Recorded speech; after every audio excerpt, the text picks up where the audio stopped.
What are you going to do to get that dream from something you just think about to moving it into an action plan?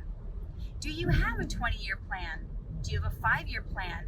Do you even know what you're going to do next week towards your goals? You know, if your goal is big, and if it's as big as it can be, as big as it should be for who you are and the greatness you have inside of you, it's going to take your whole life to achieve. Now, you're probably going to be around 20 years from now, right? Maybe 30, 40 years from now, you're still going to be here. 50, 60 years? I'm hoping I'll be here 70 more years. I haven't put together a 70-year plan yet, but I should. Now, I understand things change, things morph, but you know what? You are accountable for your time. And you don't want to be on your deathbed someday wishing you would have, wishing you took the time, wishing you made it happen. If you have a dream, let's turn it into an action plan. So maybe tomorrow, whenever you have a half hour of time, do not turn on the TV, do not Netflix and chill. Sit down and write out what you want to happen, how you're going to make it happen. Now, you may not know how, all the hows right now, but if you write down every single thing that you can think of that you would need to do to make that plan happen, you're going to be a lot further ahead than most people who have that same dream. Because one thing they're missing is clarity. And when you don't have clarity, you don't know where to go. You don't know any steps to take. You just sit around going, man, I wish I could have that thing. You watch an actor on the screen, oh, I wish I could be in movies like that. You see some sports player and you wish you could be on the team. But what are you doing to make that happen? And I know I talk about this a lot, but I haven't talked about it when it comes to longevity. So I understand sports careers are shorter, but how can you parlay? Maybe you're in a professional sports team for 7 years before your body's had enough. Maybe it's 10, maybe you're lucky and it's 20, I don't know. But what is plan B? And I don't mean plan B as in plan A didn't work. I mean, what is the next phase? You may not be on the field your whole life, but how do you parlay that experience into something else you want to do, something else that you love that's going to give you that kind of joy and impact? Like, what are the phases? If you're a ballerina, you can't do that all your life. I'm sure there are some senior citizens ballet groups out there. But my point is, what do you want to be doing in your 30s?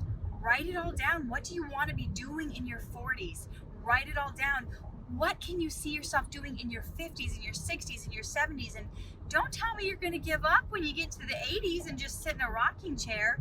If you've got your brain power and you've got vitality, you know, don't let your vision drown, but float to the surface. If you still have a pulse, then you still have a purpose. So we're not going to give up on our dreams just because we get some wrinkles on our face. We're not going to give up on our dreams just because we gain 30 pounds. We're not going to give up on our dreams because our hair turns gray and we suffer from the furniture syndrome where our gravity takes our chest and puts it in our drawers. We're not going to give up on our dreams no matter what this superficial shell looks like, because you have brain power. You can have elite brain power by thinking like the elite people have. Now, the average person uses about 7% of their brain power, but elite athletes, they can use 20% of their brain. I've seen some studies where they use even more percentage of their brain than that, like gold medal winners. If I read this right, they can use up to 40% of their brain power. So how can you think in the realm of how champions think? What do champions do to prepare that's different than how you're preparing? What can you do each day? And what kind of plan can you have for each year and each decade?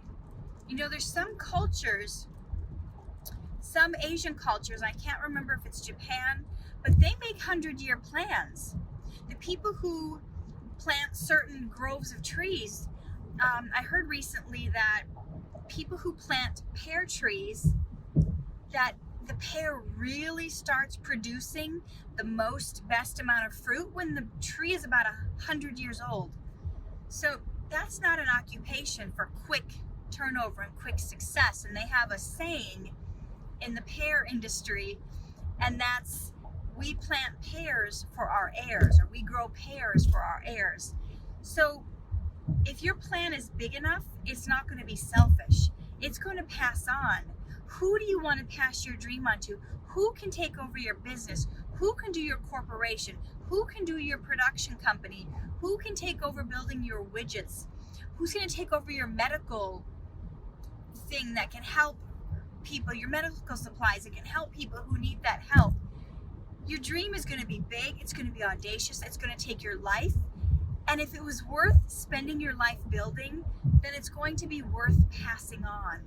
So think about that. What is it that you can do, that you can plan out, that will eventually, that your children and your grandchildren and your great-great-grandchildren can benefit from, because you were the visionary. You left a legacy that had your family set up for life. And it doesn't have to be necessarily financially, but mindset, vision, dreams. You can pass this stuff on, and you do that mostly not by talking about it, but by modeling it. So let that be you. Thanks.